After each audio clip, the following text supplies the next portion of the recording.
पूरे मोहल्ले में दीपावली की धूम मची थी। बच्चों ने नए नए कपड़े पहन रखे थे। उनके गुलगप्पाड़े और शोर शराबे से पूरा मोहल्ला गूंज रहा था। हर घर दीपों की रोशनी से झिलमिला रहा था। कहीं कहीं बिजली के बल्ब भी शान से टिमटिमा रहे थे। लेकिन इन सब रंगीनियों से बहुत दूर कमला काकी का मकान लगभग अंधेरे में डूबा हुआ था।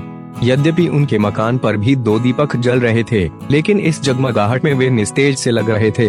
दूसरे किसी को इसकी खबर हो या न हो, लेकिन नन्हे आदित्य को यह बहुत अजीब लग रहा था। वह सोच रहा था आखिर कमला काकी दिवाली क्यों नहीं मनाती हैं?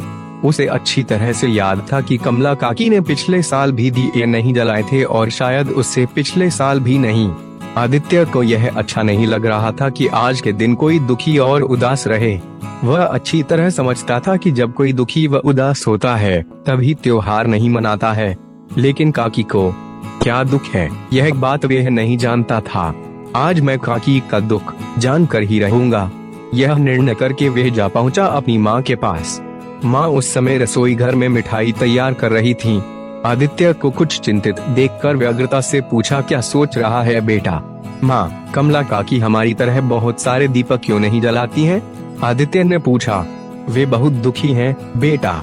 उन्हें दिवाली का त्योहार अच्छा नहीं लगता, क्योंकि इस दिन उनका इकलौता बेटा पटाखे चलाते समय दुर्घटनाग्रस्त होकर मर गया था। उनके पति भी नहीं है। बेचारी मेहनत मजदूरी करके गुजारा करती हैं। माँ ने समझाया। आप मुझे हमेशा कहती हो कि दीन दुखी की सेवा करनी चाहिए, तब क्या मैं काकी का बेटा बन जाऊं? आदित्य ने आज्ञा लेने की दृष्टि से पूछा। किसी अच्छे काम के लिए मैं भला क्यों मना करूंगी? माँ ने मुस्कुराते हुए कहा। माँ की स्वीकृति मिलते ही आदित्य का चेहरा खिल उठा।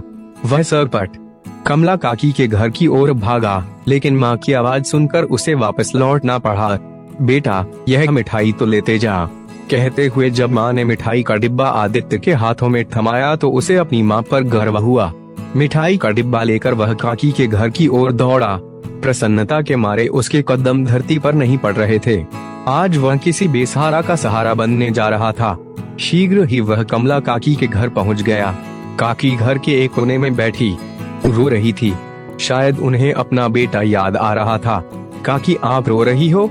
आदित्य ने पूछा, पर काकी चुप बैठी रही, जैसे कुछ सुना ही नहीं हो। आदित्य ने काकी को हाथ से झकझोरकर पूछा, बताइए काकी, आपको क्या दुख है? लेकिन काकी ने आदित्य के प्रश्न का कोई जवाब नहीं दिया। अपने आंसू पोंछते हुए उन्होंने आदित्य को बैठने के लिए कहा, पर आदित्य तो जैसे घर से दृढ़ निश्चय करके आया था।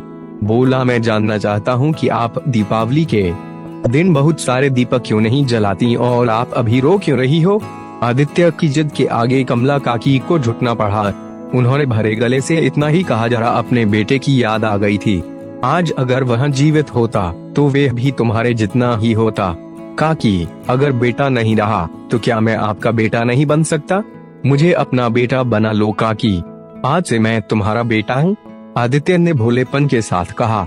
कमला काकी ने बेटा कहकर आदित्य को गले लगा दिया। आज वर्षों बाद कमला काकी के घर में दीप झिलमिला उठे थे।